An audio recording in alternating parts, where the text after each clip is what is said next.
Bonjour mesdames, bonjour mesdemoiselles, bonjour messieurs, bienvenue à toutes et à tous dans ce nouveau numéro très spécial, particulier que nous organisons, que nous tenons urgemment compte tenu de l'actualité de l'heure. Il n'est plus à présenter, vous le connaissez, il s'agit de l'honorable Eric Katolo. Le président des armoiries pour le soutien au léopard. Ah ben voilà, c'est le plus grand mécène sportif congolais, le plus grand homme politique qui soutient les léopards de la République, bien évidemment, après le chef de l'État et le ministre des Sports. Honorable, vous avez été un prophète. Vous l'avez dit que le léopard de la République démocratique du Congo va faire des surprises et des merveilles à la Coupe du Monde. D'abord, quels sont vos sentiments après cette belle victoire des léopards, 3 buts à 1 contre l'Ouzbékistan, et cette victoire qui nous permet aujourd'hui de nous qualifier pour la prochaine étape de la Coupe du Monde? Bien, merci beaucoup. Mes sentiments sont les sentiments de joie. Et parce que mon message a été écouté. Je l'ai dit sur le micro du journaliste de la RTNC, Monsieur Dieu merci. Je lui ai dit ceci. Pour le match de l'Ouzbékistan, nous devons mettre tout le sérieux. Parce que nous ne sommes ni Maroc ni Colombie. Maroc, bien qu'on a fait le Nil, le Maroc était supérieur à nous. Et Colombie, nous avons eu 1 but à 0. Mais si réellement les yeux ouverts, on aurait ramassé beaucoup de buts. Donc nous ne pouvons pas nous mesurer avec le Maroc et la Colombie parce que l'Ouzbékistan a perdu devant le Maroc 5 buts à 0, devant Bolivie. Vous voulez parler du Portugal? Portugal, oui, non, a gagné l'Ouzbékistan 5 buts à 0. Et Colombie, à son tour, a battu l'Ouzbékistan 3 buts à 1. Je leur ai dit, nous ne sommes pas ce club-là. Pour dire comme l'Ouzbékistan a perdu devant les deux clubs, nous aussi on va battre facilement. Non, on doit prendre ce match au sérieux. Vous avez vu qu'ils nous ont menacés en première mi-temps. Tout à fait. Et pour finir, ils ont ouvert la marque. Mais heureusement que l'équipe s'est ressaisie. Nous sommes maintenant en 16e de finale. Bravo aux joueurs, bravo au ministre des Sports, bravo également au numéro 1 de la République, le chef de l'État, Fathi Béton. Alors, par rapport à la prestation des léopards, je me rappelle, nous avons tenu un entretien avec vous. Vous n'étiez pas d'avis qu'on puisse répondre quelques joueurs. Est-ce que vous pensez qu'aujourd'hui, les joueurs se sont performés? Aujourd'hui, les joueurs ont atteint un certain niveau. Du fait de pouvoir s'entraîner ensemble, rester ensemble, ça a créé une sorte d'émulation, de cohésion entre les joueurs. Est-ce que vous pensez qu'avec ces mêmes joueurs, les léopards sont capables d'aller encore plus loin dans cette compétition? Je ne saurais pas me redire. Le souci est encore permanent. Nous avons un pomme serré à l'attaque. Je l'avais dit au préambule. Des sabres devaient amener 2 ou 3 éléments nouveaux qui pouvaient renforcer notre attaque. Là, je ne recule pas et la maladie est toujours là. Vous avez vu Bakambo est l'ombre de lui-même. Voilà. Et si Kalala n'avait pas fait ce qu'il a pu faire, parce que lui aussi, le pauvre, plus de 10 mois, n'a jamais marqué le but. Heureusement que ce jour-là, Dieu était de son côté. Il a pu marquer le but, bravo. Mais le souci est permanent. Fiston Maël. Oui, Fiston Maël, oui. Le souci est permanent parce que l'attaque continue à poser des problèmes. Vous avez vu que tous les Congolais étaient devenus des coachs. Même Ouera a fait sa prophétie. Vraiment. Heureusement que tous les 4 joueurs qu'il a pu citer ont été alignés et les résultats étaient obtenus. Donc nous devons être très sérieux parce qu'au retour, bientôt là, ça sera l'éliminatoire de la CAN, n'est-ce pas? Vous croyez qu'en janvier, nous serons encore à la CAN avec Bemba, avec Bakambo et les autres? Non, je crois que ça sera un peu difficile. C'est pourquoi il faut déjà penser à la relève. Vous avez même vu, ça fait 2 matchs de suite, d'abord avec le Portugal et ensuite avec la Colombie, où l'entraîneur a persisté avec Bakambo qui ne produit pas de fruits. On n'est pas contre lui, on fait des analyses. Mais également, lorsqu'à la dernière rencontre, il a fait entrer Michak, Théo Bongonda et puis Fiston Maël. On a quand même vu l'équipe a tourné correctement. En dernière minute, l'équipe a très bien tourné. Qu'est-ce que vous pensez de la prochaine rencontre? Est-ce qu'il faut toujours titulariser Bakambu ou il faut le mettre un peu sur le banc? Non, moi je crois que si vous êtes titulaire, vous ne marquez là pas le but dans les 3 matchs. Et surtout l'attaquant de pointe. Alors, on vous remplace par un autre attaquant qui vient, il marque le but.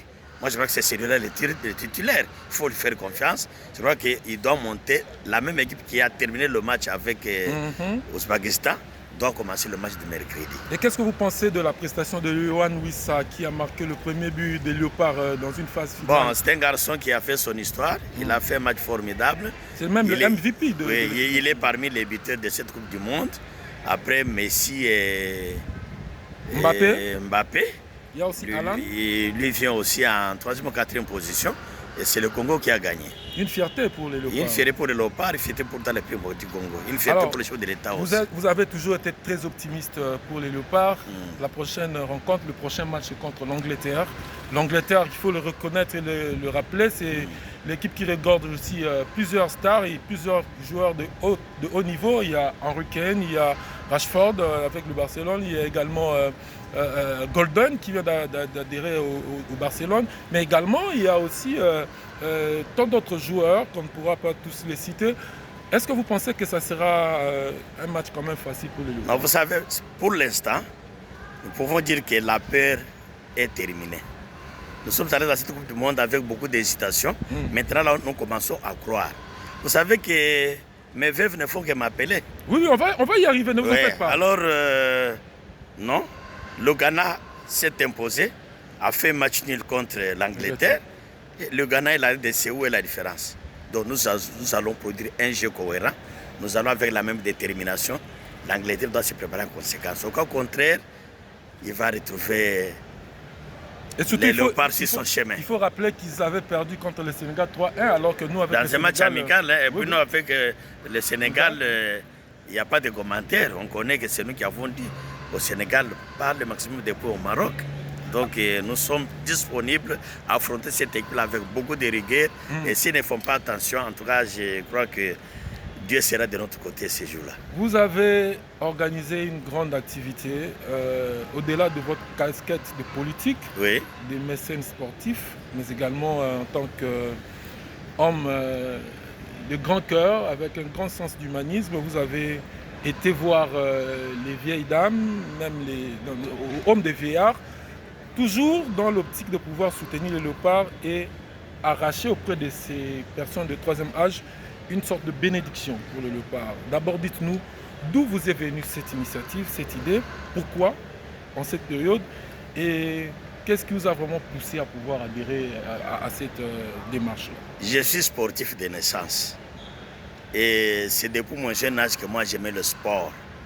Je me rappelle en 1974, j'ai volé dans la maison de mes parents les cacahuètes pour aller remettre aux gens qui détenaient les journaux de V-Club, de Imana, de Léopard. À cet âge-là, j'étais déjà un passionné de football. Très bien. Mais quand les Léopards ont eu la Coupe, moi c'est en 1974, d'abord en 68 et puis en 1974, le président Mobutu avait obligé aux Congolais de cotiser pour donner la prime aux Léopards.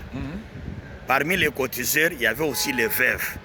Et quand les Léopards sont rentrés à la CAN 3 ans plus tard, les Léopards n'ont plus ramené la coupe. Et la rumeur a commencé à courir. Si les Léopards n'ont pas ramené la coupe, c'est parce que les veuves regrettent leur 5 makuta imposés par Mobutu. Tôt ou tard, il faut payer, rembourser cet argent aux veuves pour que les Léopards ouvrent le chemin. C'est ce que je me suis rappelé. J'ai dit non, je peux essayer avec mes petits moyens. Je vais aller vers les veuves au nom de la République. Même si je n'ai pas le mandat de représenter la République, c'est le chef de l'État bien sûr, mais je l'ai fait en tant que citoyen congolais, je l'ai fait en tant que sportif congolais. J'ai amené ce que je pouvais amener aux veuves. Elles sont une trentaine dans l'homme de Viard de Lingouala.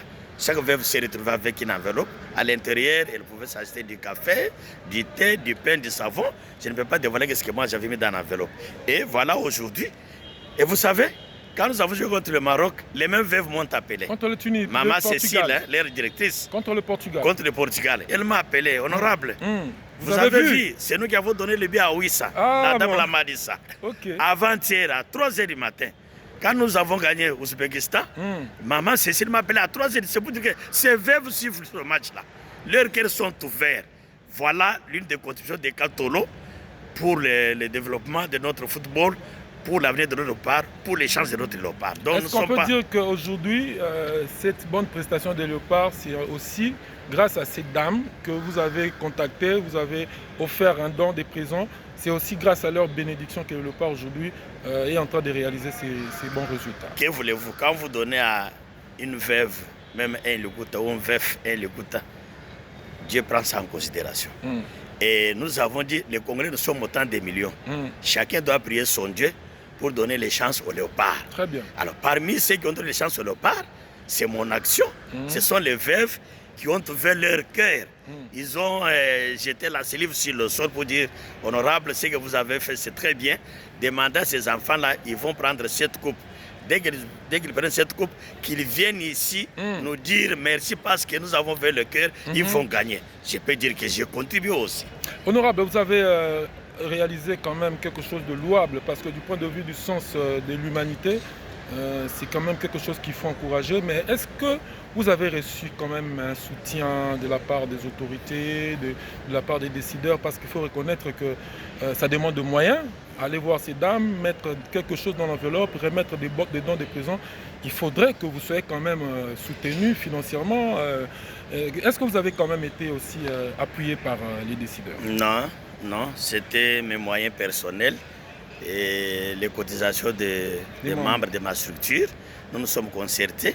On a pu avoir ce qu'on a et on a donné au FEV. Donc, aucun membre du gouvernement ne m'a soutenu. Peut-être, comme ils sont encore en déplacement, le ministre Boudimbo est en déplacement avec l'équipe nationale, peut-être à son retour, s'il est de bonne foi, s'il sent tellement que non. Mais c'est important pour la République, pour les léopards, parce que ça apporte des bénédictions. Il pourra soit... Je demande qu'on me retourne ce que moi j'ai dépensé, mais je voudrais bien que le ministre prenne aussi l'initiative, s'il peut aller aussi faire ses veuves accompagné des catholiques que je suis. Je crois que ça serait une récompense. Ça sera d'ailleurs important qu'il descende aussi lui-même sur place. Absolument, parce qu'elles-mêmes ont dit que dès leur retour, qu'ils viennent nous voir ici. C'est une demande, c'est clair et net. Alors restons réalistes, mais aussi patriotes et optimistes. Est-ce que vous pensez que les léopards peuvent aller loin? Parce qu'on a vu beaucoup de prophéties, il y a même d'autres personnes qui ont dit que les léopards peuvent remporter cette Coupe du Monde. Est-ce que vous êtes d'avis? Est-ce que vous pensez que les léopards peuvent aller encore plus loin? Je ne me lance pas dans cette aventure des pasteurs. Nous sommes les sportifs, ils doivent s'occuper de leur Bible. Les mensonges n'est pas bon. Mais ce que nous avons déjà fait, c'est déjà grave. Je vous dis que la peur a changé de camp. Tout à fait. Au début, nous sommes allés hésitants. Les gars ont monté, ils sont capables. Cette fois-ci, nous attendons les résultats sur terrain. Nous allons croiser l'Angleterre. Quel sera le sort? Parce que ce sont les deux équipes. Parce que quand on quitte 16e de finale, c'est la 8e de finale. Exactement. Ce n'est pas la moindre des choses. À 8e, ce sont les grandes sélections qui commencent à... Déjà, même à ce niveau, j'ai regardé, ce sont les grandes nations de football qui s'affichent déjà. Donc, vous n'allez pas venir avec votre Bible, au lieu de prêcher la Bible à l'église. Vous entrez avec les mensonges pour flatter les gens. Dans les réseaux sociaux, faire des fausses prophéties. À part Jésus, moi je ne connais pas un autre prophète, ce sont des aventuriers. Donc, nous sommes des sportifs, nous devons avoir un cœur plein. Vous savez que depuis que nous avons dirigé le club, moi j'ai fait comme conseiller Sangabelende de 10 ans, secrétaire 2 ans. J'ai travaillé avec l'excellence José Mpanda, qui était le secrétaire le président de Sangabelende, avec Ngoï Kassanji, avec Moukou Maïjan, avec Bongo Ali. Donc, nous sommes les chevronnés, vous êtes les chevronnés de football. Alors, quelqu'un va se réveiller le matin parce qu'il y a une église va vous dire l'équipe va gagner autant, donc il ne connaît pas les règlements sportifs. Donc, c'est du mensonge. Nous demandons aux Congolais de faire confiance à leurs joueurs. Ce sont les joueurs qui jouent, ce n'est pas la prophétie. Si l'entraîneur met en place un bon plan, nous gagnons. Avant de terminer, honorable Éric Katolo, je voudrais que vous puissiez quand même faire votre analyse ou votre appréciation par rapport aux équipes africaines sur les 10 nations qui ont représenté ou qui représentent l'Afrique dans cette Coupe du Monde. 9 sont passés... sauf la Tunisie. Sauf la Tunisie. Une très belle performance parce que même le président de la FIFA ne pensait pas que les équipes africaines allaient pouvoir arriver à ce stade. Qu'est-ce que vous pensez de la prestation des équipes africaines? Une grande performance. C'est pour vous dire que d'ici 2-3 mondiales, une équipe africaine va prendre cette coupe. Vous savez, au départ, nous souffrions parce que nous amenons les joueurs amateurs dans le monde. Tandis que pour l'instant, nous avons les joueurs qui jouent à l'extérieur. Certains de nôtres se retrouvent avec leurs coéquipiers, les uns dans leur camp, les autres dans leur camp. C'est pour vous dire qu'il n'y a plus de complexe. Comment voulez-vous, je prends l'exemple de Wissa qui joue en Angleterre. Il va se trouver devant les joueurs peut-être de son club qui sont sélectionnés dans l'équipe de l'Angleterre. Ils jouent avec Gordon. Ils vont se croiser sur le même terrain, à Newcastle. Pourquoi avoir peur? Pourquoi avoir le complexe? Parce que nous sommes les mêmes. Donc les équipes africaines sont maintenant performantes. Elles ont surpris plus d'un habitant de ce monde. Le Cap Vert a fait match nul avec l'Espagne. Qui l'Espagne de Lamine Yamal. Donc c'est pour vous dire qu'un jour, nous allons prendre cette coupe. Et d'ailleurs, c'est possible parce qu'on ne peut pas dire parce que les championnats, en fait, le mondial continue. C'est le 6e de finale, 8e, quart de finale, demi-finale. Peut-être vous allez vous retrouver avec une équipe africaine en finale, peut-être la RDC, et faire du mal à l'adversaire. Donc tout est possible. Et surtout que plus la compétition avance, plus les joueurs développent les... Mais comment? Ils sont en train d'apprendre, non? Plus ils jouent, plus ils apprennent. Ils jouent ensemble et ils développent la cohésion. C'est quelque chose seulement de mettre du sérieux. Je crois que rien n'est impossible. Alors on est vraiment arrivé à la fin de notre entretien. Pour ne pas vous prendre trop de temps, honorable Eric Atolo, un grand mécène sportif congolais, au-delà de sa casquette politique. Nous sommes vraiment à la fin. Je veux vous accorder la parole pour un dernier mot pour aujourd'hui. Lancer un message au chef de l'État, lancer un message aux autorités congolaises qui soutiennent les léopards, mais également et surtout à la population, et surtout aussi aux joueurs qui font un grand travail dans cette compétition. Bien, merci beaucoup. Vous savez, quand nous avons joué avec la Tunisie ici, nous sommes allés quelque part là sur Gambela avec le gouverneur André Kimbuta. À l'époque, nous avons fait notre cérémonie. Kimbuta nous a dit, nous allons marquer 2 buts, n'est-ce pas? J'ai fait ma part. Si vous avez un 3e but, vous allez ajouter. C'est le terme j'ai fait ma part qui m'intéresse. Pour l'instant, le chef de l'État a fait sa part. Le ministre a fait sa part. La balle est dans les camps des joueurs, des staffs techniques, ainsi qu'à nous, la population congolaise. Nous avons tout intérêt que chacun de nous prie son Dieu pour que la victoire soit de le mercredi. Et vous aussi, vous avez fait votre part en allant voir les femmes veuves et les personnes des... Ça, c'est un secret. Je crois que demain soir, j'irai encore voir mes veuves dans un circuit maintenant fermé pour dire, écoutez, continuez dans cette lancée-là. Un score pour le match RDC-Angleterre? Un score 2-1. Vous n'êtes pas comme les pasteurs prophètes. Non, laissez-moi ces aventuriers. Merci beaucoup, honorable. Ils ont manqué à faire. Les pasteurs sont maintenant dans la politique. Les pasteurs sont dans le sport. Vraiment. Ce n'est pas ça leur mission. Merci beaucoup, honorable. C'est sur cette note que nous terminons notre entretien. Merci beaucoup de vous avoir reçu, de nous avoir accordé votre temps. On vous a pris vraiment à pied levé. Vraiment. On va élaborer encore notre programme bien assis pour discuter longuement autour de cette question. D'accord. Merci et de bonnes choses à vous, honorable. Merci, José. Au revoir.